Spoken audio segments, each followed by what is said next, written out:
But the African Democratic Congress and the spokesperson is calling on the federal government to immediately clarify the true nature of an alleged coup plot involving arrested military officers.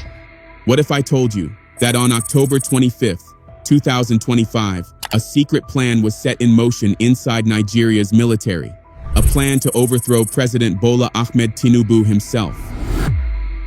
This wasn't fiction. It wasn't rumor. It was real. A group of officers and civilians had come together with one goal: to end Tinubu's presidency by force. But before their plan could even begin, it was exposed.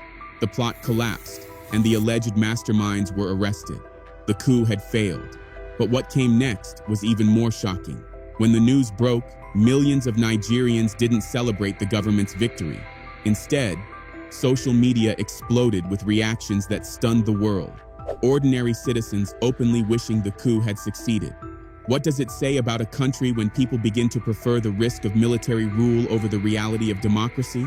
What does it reveal about Nigeria's growing anger, frustration, and exhaustion under Tinubu's leadership? In today's video, we're diving deep into the failed coup attempt, who planned it, how it was uncovered, the government's desperate response, and the chilling reaction from the Nigerian people themselves. Because behind the headlines lies a bigger question: is Nigeria reaching its breaking point? The last time Nigeria was under military rule was between 1998 and 1999, led by General Abdul Salami Abubakar. He would become the man who handed power back to the people, transferring authority to a newly elected president, Olusegun Obasanjo, on May 29, 1999. That day was meant to mark a new beginning, a promise that the dark years of military rule were finally over. Because let's be honest, those years were brutal. Under leaders like General Sani Abacha, Nigeria witnessed repression, fear, and silence. Voices were crushed. Journalists disappeared. Citizens lived in constant fear of their own government.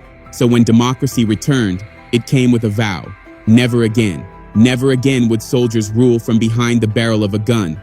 But more than 2 decades later, that promise feels fragile. Since 1999, Nigeria has been ruled by civilian presidents, supposedly chosen by the people every 4 or 8 years. But here's the truth few dare to say out loud: most elections have never truly reflected the people's choice. They've been marred by manipulation, intimidation, and power plays by the political elite, the same figures who refuse to let go of the throne. And with such a tight grip on power, few ever imagined a coup could even happen again in Nigeria. In fact, just months ago, when coups swept across the Sahel region, in Niger, Mali, and Burkina Faso, President Bola Tinubu made a calculated move. He paid a high-profile visit to the Nigerian army, shaking hands, smiling for cameras, and assuring the generals of his confidence in their loyalty. But beneath the surface, everyone knew what that visit really meant. Tinubu was trying to keep them close, to calm the storm before it ever reached Abuja. So when the news broke, it felt like a thunderclap. A few days ago, headlines across Nigeria screamed one word: coup. Authorities revealed that a plot to overthrow President Bola Ahmed Tinubu had been thwarted before it could unfold. The details were murky at first, but as the hours passed, a darker picture began to emerge. This wasn't the work of a few rogue soldiers. It was bigger. Reports suggested that both military officers and influential politicians from both the North and South had been quietly working together. Inside the corridors of power, whispers spread. Could this really be happening again? Soon after, the Nigerian Defence Headquarters stepped forward. They confirmed the arrest of 16 military officers accused of what they called unprofessional conduct. Among those detained were senior officers, men with access to critical bases, command networks, and intelligence systems. These weren't foot soldiers, they were insiders. The investigation, led by the Defense Intelligence Agency, quickly expanded. All 3 branches of the Nigerian Armed Forces were pulled in to support the probe, tracing every connection, every message, every meeting that might lead to the heart of the conspiracy. And then came the real twist. This wasn't just a military affair. The scope of the investigation extended far beyond the barracks, reaching into the civilian elite, politicians, businessmen, and possibly even members of the ruling party. Nigeria hadn't seen a story this explosive in decades. A coup had been planned. It failed. but its echoes were just beginning to shake the country. As investigators dug deeper, the story took an even darker turn. According to multiple local reports, a prominent Southern politician had come under scrutiny, accused of financing the entire operation. But that wasn't all. Some of those being questioned were said to have ties to royal families and powerful political dynasties. These weren't outsiders trying to destabilize the state. They were people deeply embedded in Nigeria's elite, the kind of individuals who attend the same banquets, the same meetings, and exchange the same handshakes as the country's most powerful figures. If true, it meant the conspiracy wasn't just about soldiers plotting in secret. It might have been an inside job involving the very people sworn to protect democracy. No formal charges have been filed yet, but sources close to the Defense Intelligence Agency confirmed that surveillance, interrogations, and wiretaps are still underway to uncover every hidden layer of the plot. The identities of the 16 detained officers remain classified, but insiders say they come from multiple branches of the armed forces: the Army, Navy, and Air Force. Nigeria's security agencies are now operating at heightened alert, locking down key installations and quietly monitoring communications to prevent any chain reaction. Then came another leak. A senior source alleged that a former governor had provided funds to help organize the coup, a plot reportedly scheduled to take place on October 25th. He revealed, yes, that is true. There are civilian accomplices, including a former governor, but the extent of their involvement is still under investigation. For now, there are 16 officers involved and in custody. If this statement proves accurate, it would mean one chilling thing. The coup wasn't just a military rebellion. It was a multi-layered conspiracy, reaching from the barracks to the very heart of Nigeria's political power. The deeper investigators went, the more tangled the web became.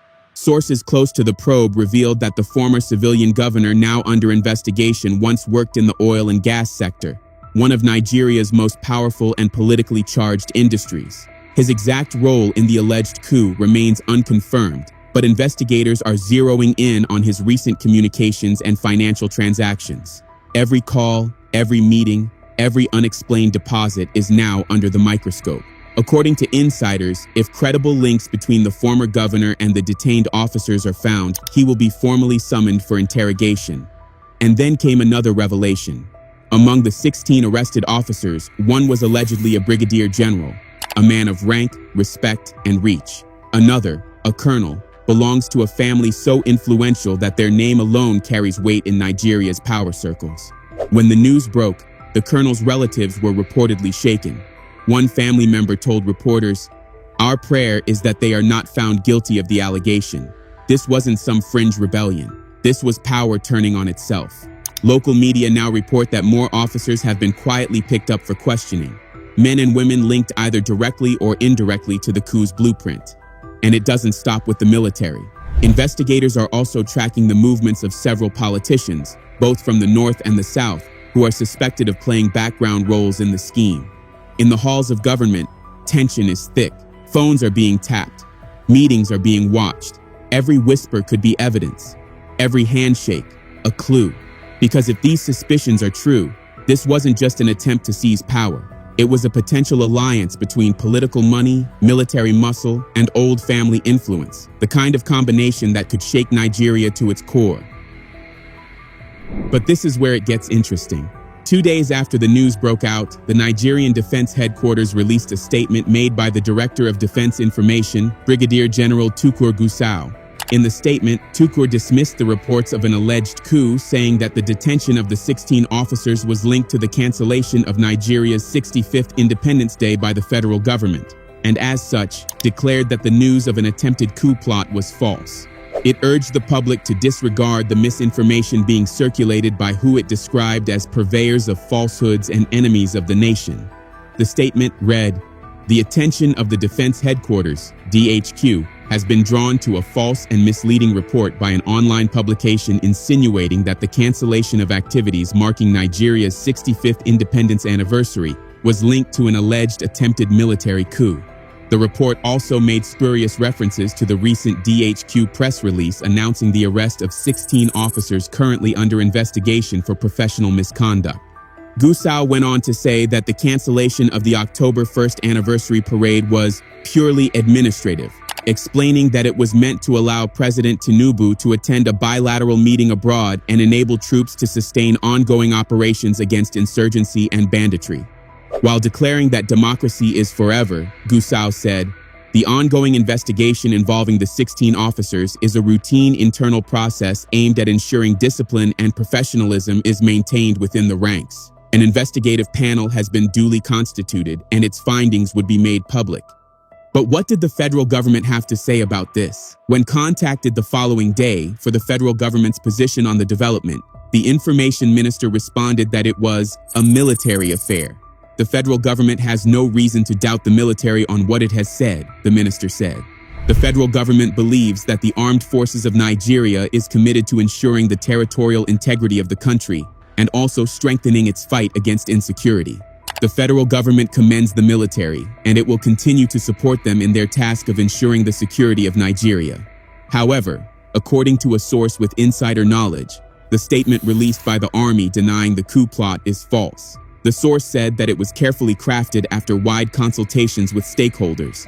He said, based on the advice by the Attorney General of the Federation, the whole thing was toned down so that it doesn't create apprehension for the citizens, investors, and the international community. This is why no international news media reported that there was a failed coup in Nigeria.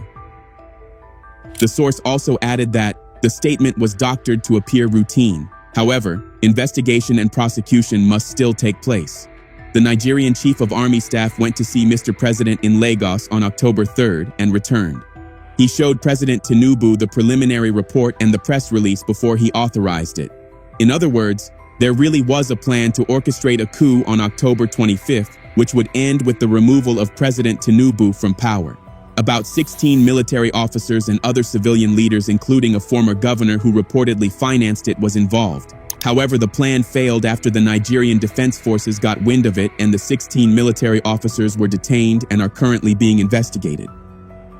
Now, as you know, Nigeria is close to the Sahel nations and even shares a border with Niger, where military leaders have taken over through a coup. These countries under the leadership of the coup leaders have turned away from the West and drawn closer to non-Western countries. But, as you know, Nigeria is very close to the West. Each successive government, including that of the current president, has always ensured that the country has a good relationship with the West. In fact, the Nigerian president is said to be a CIA asset as a result of his drug trafficking connections during his time in the US. It's only in recent times under the current US President Donald Trump that there seems to be a little tension between Nigeria and the US. But we all know that Trump has an issue with African countries generally, so that's not even an issue. The main point, however, is that Nigeria is a good ally of the West. Now, given the fact that all the coup-led countries have distanced themselves from the West, the fact is that the Nigerian government would not want to be associated with anything that would hint that they are no longer an ally of the West. This is why the army and the government decided to hide the truth of the failed coup plot to remove Tinubu from power. However, since the news broke out, concerned Nigerian citizens, including the opposition party, have called on the government and the military to come clean and ensure transparency. Some Nigerians took to their social media pages and challenged the military authorities to tell the country the exact offense the 16 officers being held committed. One of them, Adelabi Gabenga, wrote on his Facebook post, "Dear military, kindly avail Nigerians specific offenses these people committed before you kill them. There is no smoke without fire. Breach of service regulations? Tell us the exact breach. Don't put us in darkness. After all, it's our taxes they are using to pay you guys," Ididiong Jackson wrote on X. The National Publicity Secretary of the new Nigeria People's Party, Ladipo Johnson, said Nigerians deserve to know the truth about the alleged coup plot and the nature of the charges against the detained officers. They should let us know what actually happened. We have to know the charges and whether they are facing court-martial or not. So we will know with time whether the military was lying to us or whether the news of soldiers planning a coup is true. Whichever way, we ought to know. That is part of the due process, he said. Similarly, the interim National Publicity Secretary of the Labour Party, Tony Akini, said it was concerning that the military is speaking with two mouths. If it is as severe as we tend to think, then we ought to be cautious in making comments. Because first, the military is speaking with two mouths. Secondly, They said those in detention are there because of some disciplinary measures. Yet, we have sources within the rank and file saying there indeed was an issue of that nature. Coup, he said. He appealed to the military to be courageous, according to the oath of their service, to bring the actual facts to the public so that innocent lives do not suffer. Also weighing in, the national coordinator of the obedient movement worldwide, Dr. Yunusa Tanko, said it was important to verify the authenticity of the alleged coup story before drawing conclusions. First of all, you need to establish the truth of the matter before you can suggest punitive measures. There are people already insinuating that this particular statement is planted in the news by the government in power in order to gain traction, he noted, adding that public discontent over the government's performance may have fueled the rumor. As for ordinary citizens whose lives have been greatly affected negatively since Tinubu came to power, the news of an attempted coup was very much welcomed. In fact, across social media, most Nigerians called on the military to try again. They urged them to orchestrate another coup which would result in Tinubu leaving office. What does this tell you? It means that just like other African countries, Nigerian citizens are tired of the so-called democratic rule which has been in operation since independence. Rather than progress, the country's economic situation seems to worsen by the day. Even the so-called democratic principles are not being implemented in Nigeria. For example, a few days ago, the government ordered the police to tear gas people who came out to protest. And afterwards, the presidency released a statement saying that, even though Nigeria is a democratic country, there are rules that must not be crossed. The question is it no longer constitutional or democratic for citizens to exercise their right to protest? When has it become a crime for citizens of a country to peacefully protest? This is to tell you the kind of state most African countries have deteriorated to. These African leaders never fail to scream democracy, but their actions are anything but democratic. What then is the difference between this so-called democracy and military rule? Isn't it better for Nigeria to be in a military rule than a democratic one? Well, these are the questions that need to be answered. What do you think? Let us know in the comments section below. Don't forget to like this video, drop a comment, and subscribe to our channel.